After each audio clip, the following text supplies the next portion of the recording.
የቻናላችን ቤተሰቦች ዛሬ በእጅህ ምን አለ በሚል ርዕስ ድንቅ ቆይታ እናደርጋለን። ከመጽሐፍ ቅዱስ ታሪኮች ተነስተን በእጃችን ያለችውን ጥቂት ነገር እግዚአብሔር እንዴት ወደ ብዙ እንደሚለውጥ እንመለከታለን። ታሪካችንን የምንጀምረው ከሲና በረሃ ነው። ሙሴ ለ40 ዓመታት በበረሃ በግ ሲጠብቅ የቆየ ሰው ነው። እግዚአብሔር ሙሴን ሕዝቡን ከግብጽ ባርነት እንዲያወጣ ሲጠራው ሙሴ እኔ ማን ነኝ ብሎ ፈርቶ የነበረ ነው። ያኔ እግዚአብሔር አንድ ጥያቄ ጠየቀው። ሙሴ በእጅህ ያለው ምንድነው አለው። ሙሴ መለሰ፣ በትር ናት አለ። ለሙሴ ያቺ በትር ተራ እንጨት ነበረች፣ በጎችን የሚመራባት፣ ድካም ሲሰማው የሚደገፍባት ተራ ቁሳቁስ።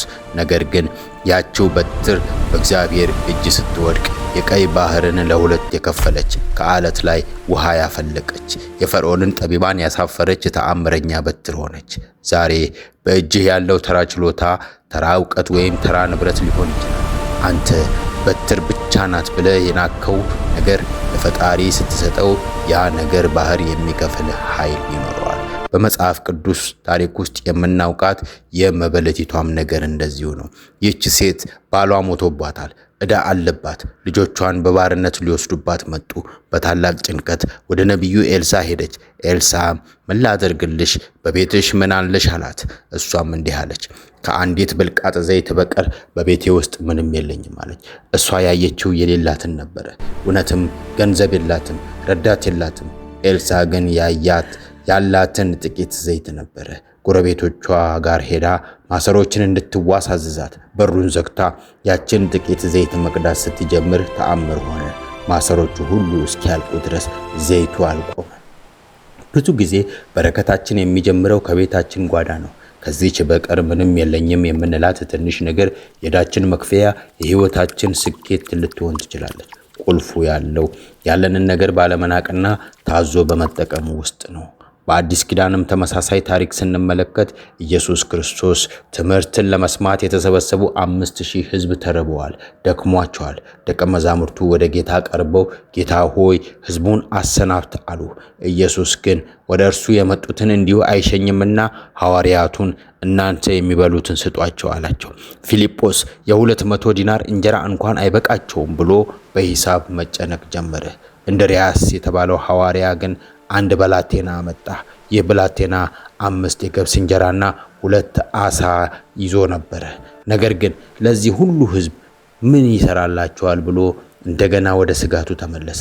ለደቀ መዛሙርቱ 5 እንጀራ ቁጥር ነበረ፣ ለኢየሱስ ግን 5000 ሕዝብ የሚጠግብበት ግብአት ነበረ። ባረከው፣ ቆረሰው፣ ሰጣቸው። ሁሉም በልተው ጠገቡ። የሚደንቀው ነገር የተመለሰው 12 መሶብ ትርፍራፊ ነበረ። እግዚአብሔር አብዝቶ ለመስጠት የአንችን ጥቂት ይፈልጋል። ይችማ ለኔ አይበቃኝም ብለህ የያዝካትን ጉልበት፣ ጊዜ ወይም ገንዘብ ሌሎች በረከት እንዲሆን አሳልፈ ስትሰጠው ተአምሩ ያኔ ይጀምራል። የእግዚአብሔር ቤተሰቦች የኛ በትር ምንድናት? የኛስ ብልቃጥ ዘይት ምንድናት? ምናልባት ሰዎች የናቁት ድምጽ ይኖረን ይሆናል። ምናልባት ደግሞ ትንሽ የንግድ ሐሳብ፣ ያለበለዚያም ደግሞ የማስተማር ወይም የማጽናናት ጸጋ። ብቻ አንድ ያላስተዋልናት የምንባረክባት የምንለወጥባት ጥቂት ነገር በእጃችን ይኖራል። ይህን ጥቂት ነገር አንናቀው። ሙሴ በትሩን ቢንቀው ኖሮ ባህሩ አይከፈልም ነበር። ይህችን በእጃችን ያለች የምንባረክባትን ጥቂት ነገር አንደብቃት። መበለቲቱ ዘይቷን ብትደብቅ ኖሮ ቤቷ በባዶነት ይቀር ነበረ። እንባርከው። ያለንን ነገር እናመስግንና ፈጣሪያችንን እንዲባርክልን እንጠይቀው። በእጃችን ያለው ትንሽ ነገር ሊሆን ይችላል፣ ነገር ግን በእግዚአብሔር እጅ ሲገባ ዓለምን የሚቀይር ይሆናል። ስለዚህ ዛሬ ዙሪያችንን እንመልከት፣ በእጃችን ያለውን ነገር በሱም እንጀምር። በረከታችን ያለው ከሰማይ በሚወርድ ተአምር ሳይሆን እዚሁ እጃችን ላይ ነው።